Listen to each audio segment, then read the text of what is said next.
Bonjour, c'est Émilie Doré, formatrice auprès des doctorants et des jeunes chercheurs. Je voulais revenir dans cette courte vidéo sur la peur d'écrire. Et ce que je voulais vous dire rapidement, c'est que écrire, c'est une habitude à prendre. C'est-à-dire que souvent, je vois des doctorants qui ont bien avancé, qui ont fait un plan, qui ont recueilli leurs données et qui ont pas mal d'idées dans leur tête, ont beaucoup d'idées, beaucoup de données, et qui tournent autour du pot.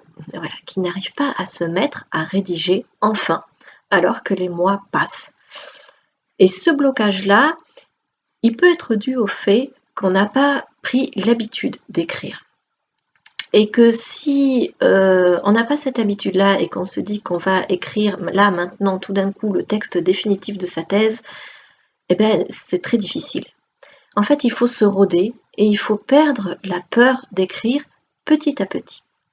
Donc, ce que je vous invite à faire à travers cette vidéo, c'est dès maintenant, même si vous n'êtes pas dans les dernières années de votre thèse, d'écrire régulièrement, d'écrire pour vous, pas pour un lecteur. D'écrire des points de synthèse, par exemple. Quand vous avez une idée, un thème qui revient souvent dans vos investigations, dans vos recherches, faire un petit point en quelques pages, rédigé pour vous. Essayez pas de faire un texte parfait. Et faites-le pour acquérir l'habitude d'écrire. Vous pouvez aussi écrire des articles. C'est aussi un très bon exercice, mais c'est un autre type d'exercice parce qu'il y a le regard extérieur, etc. Ça vous prendra beaucoup de temps, ça vous mettra la pression. C'est aussi à faire, mais c'est différent. Là, ce que je vous invite à faire, c'est écrire, prendre l'habitude d'écrire de façon naturelle et sans pression. Donc, écrivez des petits points de synthèse régulièrement pour vous, des notes plus ou moins élaborées. Et si vous êtes plus avancé et que vous en êtes vraiment là à la rédaction du texte de votre thèse, n'hésitez pas aussi à passer par la case brouillon.